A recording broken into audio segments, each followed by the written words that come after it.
Bismillahirrahmanirrahim. Assalamualaikum warahmatullahi wabarakatuh.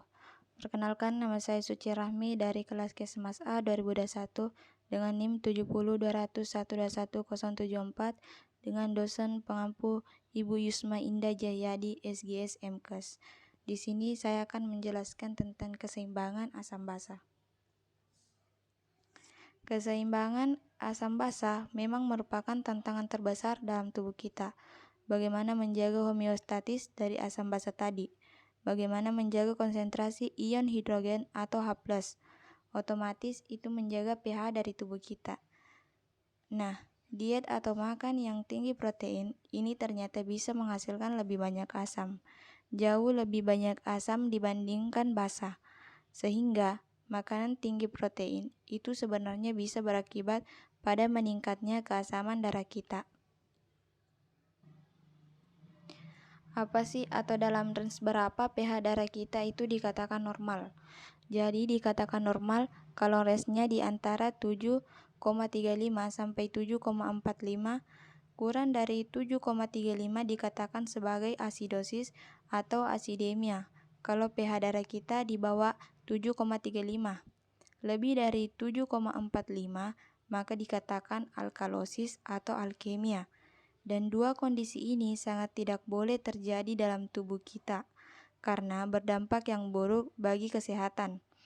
Dan pH ini ditentukan oleh jumlah konsentrasi dari ion hidrogen dalam tubuh. Kalau konsentrasi ion H+-nya meningkat, maka dikatakan pH-nya menurun. Sedangkan kalau konsentrasi H+-nya menurun, maka pH-nya bisa bersifat basa. Jadi H+ itu sifatnya asam. Dari mana sih sumber-sumber ion H+ ini yang menyebabkan asam dalam tubuh kita? Nah, banyak sekali. Yang pertama, breakdown protein sendiri. Metabolisme tubuh kita sendiri itu banyak sekali menghasilkan asam. Pemecahan protein saja itu bisa menyebabkan atau mengeluarkan asam-asam fosfat. Jadi, sehingga ekstraseluler akan menjadi sangat asam. Kemudian terjadi respirasi anaerobik. Kalau kita bernafas tanpa bantuan oksigen, ini akan menghasilkan asam laktat. Asam laktat itu kan bersifat basa. Kemudian, metabolisme lemak itu juga bisa menghasilkan badan-badan keton. Badan-badan keton ini juga sifatnya asam. Bisa menyebabkan ketoacidosis, bahkan pada saat kita bernafas, darah kita mengangkut karbon dioksida. Ini juga sifatnya asam, karena bikarbonat ini akan mengeluarkan ion-ion hidrogen. Jadi memang banyak sekali sumber-sumber asam yang menyebabkan tubuh kita menjadi sangat asam. Bagaimana pengaturan ion hidrogen supaya pH kita seimbang? Ada 3 mekanisme. Mekanisme pertama adalah chemical buffer system atau sistem keseimbangan secara kimiawi yang terjadi di dalam darah. Ini sangat cepat kerjanya dan sangat cepat dalam hitungan detik sudah menyeimbangkan pH tubuh. Yang kedua adalah the respiratory di pernafasan yang dilakukan oleh batang otak. Ini sedikit agak lambat, dia butuh waktu 1-3 menit untuk menyeimbangkan pH. Dan yang ketiga adalah mekanisme yang dilakukan oleh ginjal. Ini butuh berjam-jam, bahkan berhari-hari untuk menyeimbangkan pH. Tapi justru inilah yang paling paten atau yang paling tahan lama untuk menjaga keseimbangan pH tubuh. Karena memang ini yang paling besar. Secara holistik atau secara keseluruhan menyeimbangkan pH tubuh. Yang pertama itu di darah, yang kedua itu di sistem respirasi, dan yang ketiga ke seluruh tubuh. Yang pertama itu chemical buffer, yaitu di darah. Itu dia chemical buffer system. Ada 3 bahan-bahan kimia yang menyeimbangkan buffer secara kimiawi. Yang pertama adalah sistem yang dikendalikan oleh ion-ion bikarbonat, kemudian sistem yang dikendalikan oleh ion fosfat, dan yang terakhir sistem yang dikendalikan oleh protein, yaitu ada peran albumin maupun hemoglobin. Yang pertama itu oleh protein. Memang sebagian besar buffer di intrasel atau di dalam sel dan juga di plasma darah atau di luar sel ini dilakukan oleh protein buffer system. Pertama dilakukan oleh hemoglobin yang ada di red blood cell atau di sel darah merah. Yang kedua dilakukan oleh albumin yang ada di plasma darah. Albumin ini ternyata fungsinya juga untuk keseimbangan asam basa, selain fungsinya dalam mengangkut asam lemak di bagian lemak. Oke, gugus-gugus karboksil yang ada di asam-asam, asam laktat, asam fosfat, dan ion, dan lain-lain. Itu kan ada COOH-nya. Nanti H-nya ini akan lepas menjadi ion hidrogen H+. Nah, ion H+ inilah yang akan menurunkan pH, membuat tubuh menjadi lebih asam. Lalu bagaimana peran protein tadi dalam menyeimbangkan pH? Ternyata dengan cara dia akan menangkap H+ tadi oleh gugus aminnya. H+ ini akan ditangkap oleh gugus amin dari protein, sehingga berubah menjadi NH3+. Otomatis dia akan menurunkan pH tubuh. Sistem yang kedua, sistem yang dilakukan oleh asam karbonat dan bikarbonat.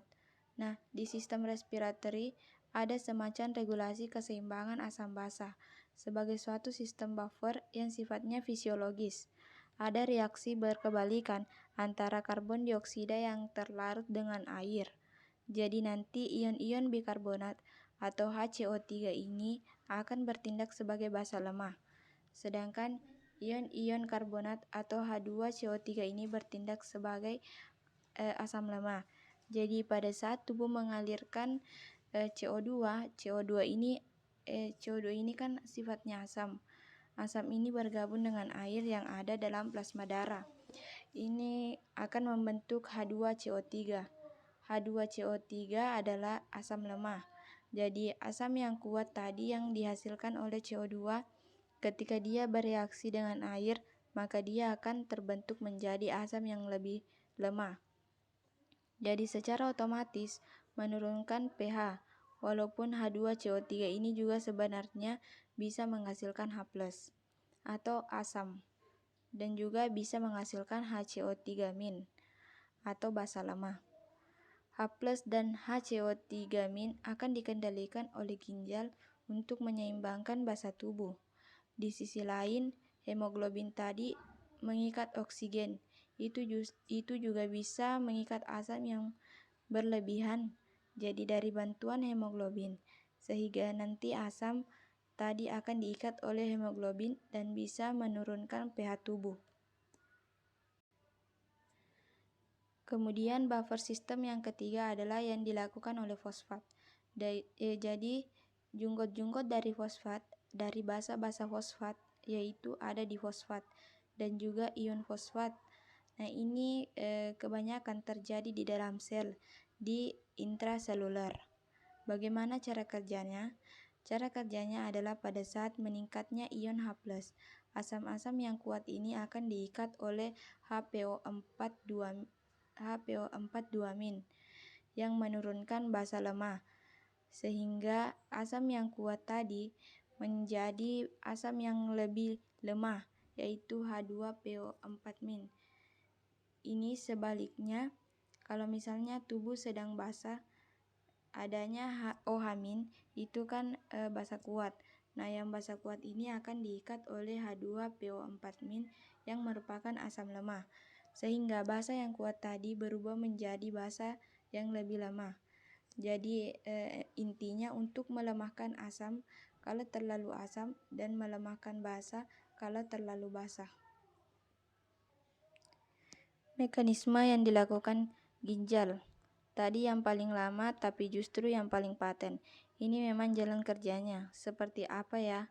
Cara yang paling penting untuk mekanisme ginjal dalam meregulasi asam basa. Ini adalah dengan cara mereabsorpsi atau menjaga atau membentuk ion-ion bikarbonat HCO3-.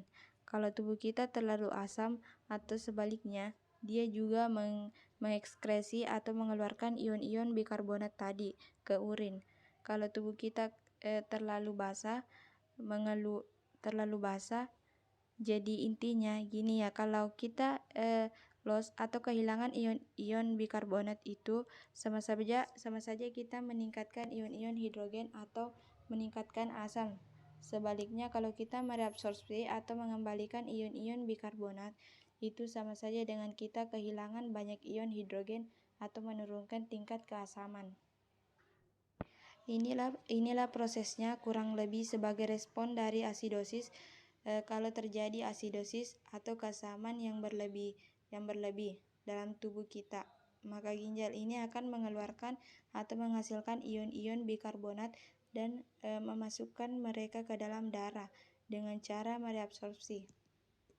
Sedangkan nanti jumlah yang sama dari atom hidrogen yang menyebabkan asam tadi akan dikeluarkan melalui urin. Keseimbangan cairan. Kalau kita lihat fluid compartment atau pembagian cairan dalam tubuh kita, sebagian besar tubuh kita ini terdiri dari air. Cairan dalam tubuh kita sebagian besar terdiri dari air. 60% dari berat badan kita air, di mana 60% tadi membentuk 4 liter cairan dalam tubuh.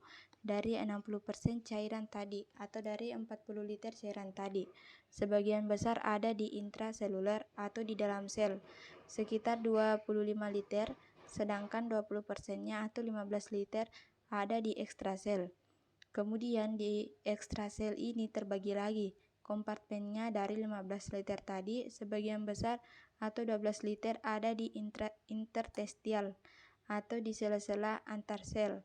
Sedangkan 3 liternya atau 20%-nya ada di ekstraseluler atau di plasma volume, di aliran darah kita. Ini adalah kompartemen cairan yang perlu diketahui. Sebagian besar cairan tubuh kita ada di intraseluler atau di dalam sel. Apa saja komposisi dari cairan tubuh? Memang banyak zat-zat terlarut dalam cairan tubuh, baik bersifat elektrolit maupun yang non-elektrolit. Yang bersifat elektrolit antara lainnya dalam garam inorganik seperti natrium, kalium, klor. Semua jenis-jenis asam fosfat, asam laktat, kemudian berbagai jenis basa karbonat, kemudian beberapa jenis protein.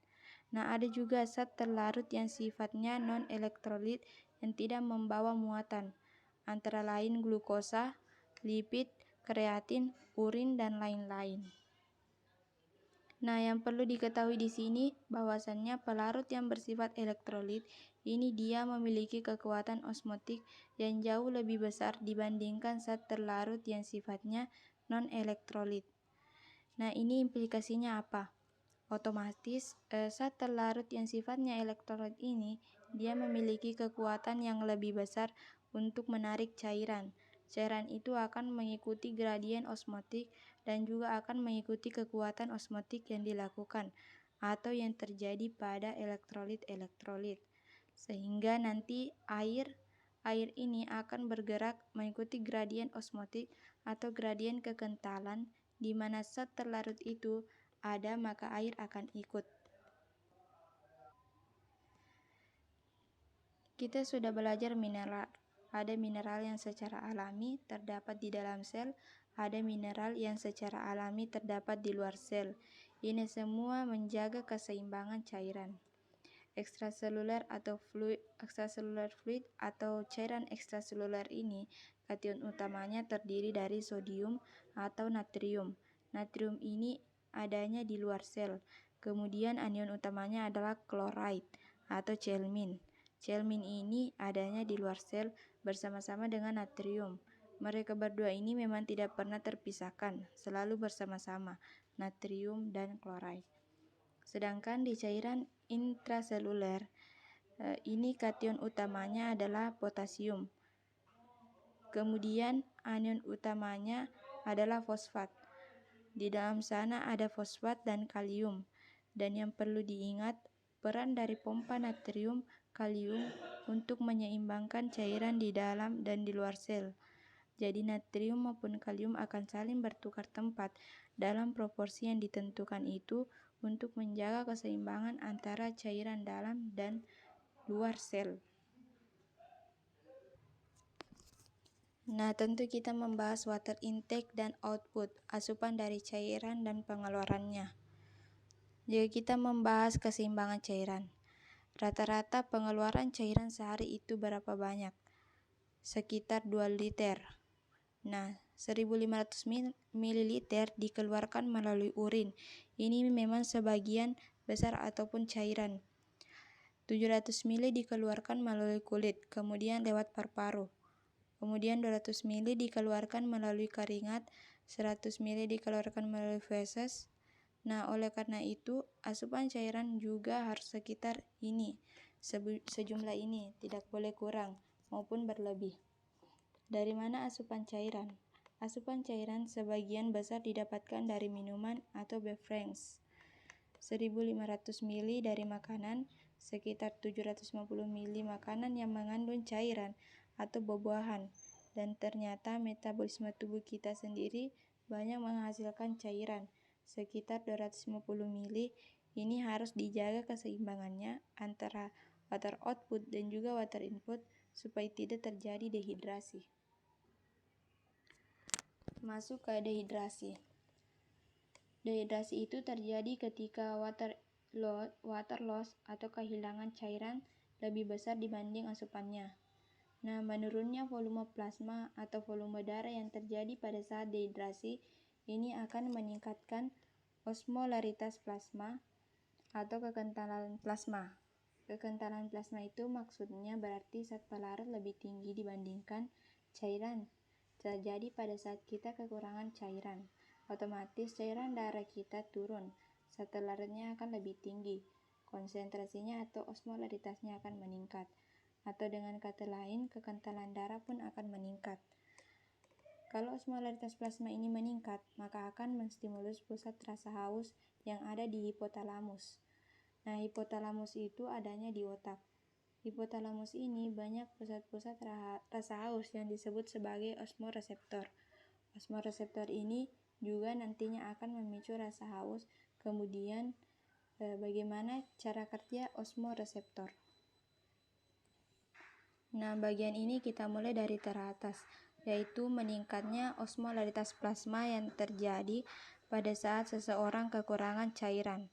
Otomatis tadi sudah dijelaskan kalau kekurangan cairan maka osmolaritas atau kekentalan plasma akan meningkat, atau dengan kata lain volume darah sedang menurun atau volume cairan sedang menurun. Apa yang terjadi? Ada dua sisi. Sisi pertama adalah dengan meningkatnya osmolaritas plasma pada saat tubuh kekurangan cairan, osmolaritas tubuh akan menurunkan produksi saliva atau air liur untuk menjaga atau mencegah terjadinya lolos banyak cairan. Kemudian di saat yang bersamaan dengan meningkatnya osmolaritas plasma ini akan merangsang osmoreseptor yang ada di hipotalamus. Itu pusat rasa haus yang ada di hipotalamus. Dengan menurunnya saliva, otomatis mulut jadi kering. Nah, keringnya mulut dengan terpicunya osmoreseptor di hipotalamus ini akan meningkatkan atau memicu pusat rasa haus di hipotalamus. Apa yang terjadi kalau rasa haus kita ini terangsang? Maka akan meningkatkan sensasi haus. Itulah yang menyebabkan kita pengen minum. Dengan minum lama-lama orang pengen minum, memasuki kerongkongan atau saluran cerna lambung, masuk usus halus, kemudian water ini akan diabsorpsi oleh saluran cerna kita. Lama-kelamaan cairan akan masuk ke aliran darah. Akhirnya aliran darah pun meningkat, volumenya otomatis osmolaritas atau kekentalannya menurun. Secara otomatis akan bereaksi dikembalikan dengan menurunnya osmolaritas plasma atau meningkatnya volume darah. Otomatis dia akan kembali menekan rasa haus, sehingga kita pun berhenti minum. Jadi reaksi dikembalikan pada saat tubuh sudah meningkatkan cairan. Bukan hanya pada saat pembuluh darah meningkatkan cairan, tapi pada saat cairan masuk di saluran cerna kita. Ini sudah ada rasa rangsang pada otak kita untuk meningkatkan rasa haus. sehingga kita pun mulai berhenti minum sedikit-sedikit dan rasa kembung pun mulai ada. Nah, di sisi yang lain, pada saat volume darah menurun, tubuh kita akan menurunkan tekanan darah. Menurunnya tekanan darah akan merangsang jungkal glomerulus sel dalam ginjal untuk merangsang terjadinya mekanisme hormon renin angiotensin yang nantinya akan melepas hormon angiotensin 2 yang nantinya sama mekanismenya akan merangsang pusat rasa haus di hipotalamus dan reaksinya akan sama. Sekian dari penjelasan saya, kurang dan lebihnya mohon dimaafkan. Assalamualaikum warahmatullahi wabarakatuh.